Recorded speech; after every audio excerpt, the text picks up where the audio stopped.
In the busy heart of Abuja, a growing marketing firm called Brightwave Marketing had just hired 4 young professionals. Each came with talents, ambition, and very different ways of connecting with people.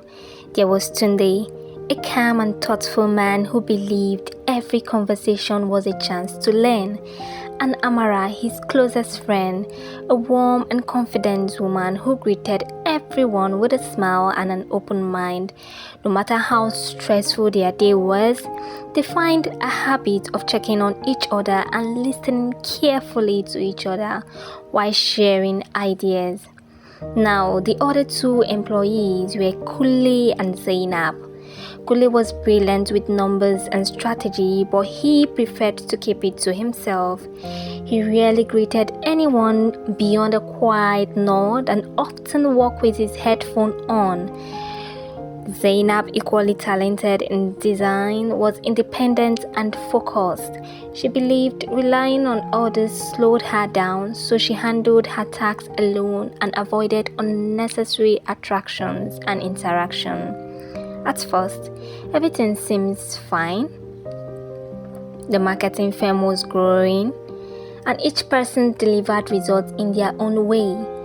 But as the company began taking on bigger clients, communication became more important.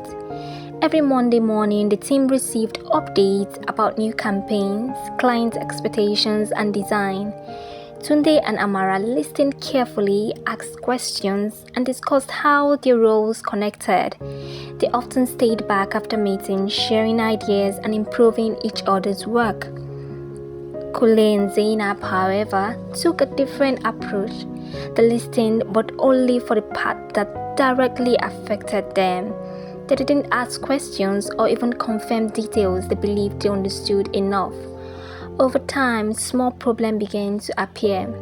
One week, Kule created a campaign budget based on outdated information because he hadn't fully engaged in the update meeting. At the same time, Zainab designed visuals that didn't even match the client's new direction. Both of them had worked so hard, but there was no alignment with the team. The result was a missed deadline and they had an unhappy client. That evening, the office was very quiet. Tunde walked over to Kule and gently said, "You've really worked so hard for this, but we need to always work together." Amara sat with Zainab and added, "Being independent is powerful, but connection makes your work even stronger." For the first time, Kule and Zainab paused to reflect, not on their skills, but on their approach. The next morning, something small but meaningful happened. Kule arrived early and greeted Tunde. "Good morning," he said, a bit unsure. Tunde smiled warmly. "Good morning, Kule." Zainab walked in shortly after and seeing Amara, said, "Hi, how are you today?" Amara's face lit up. "I'm good, thank you. I'm glad you asked." It wasn't a big change, but it was a beginning. Over the next few weeks, Kule started asking questions during meeting. Zainab began sharing her ideas and listening to feedback. They didn't lose their independence, instead they learned how to balance it with collaboration. As they improved their interaction, something else changed: the quality of their work.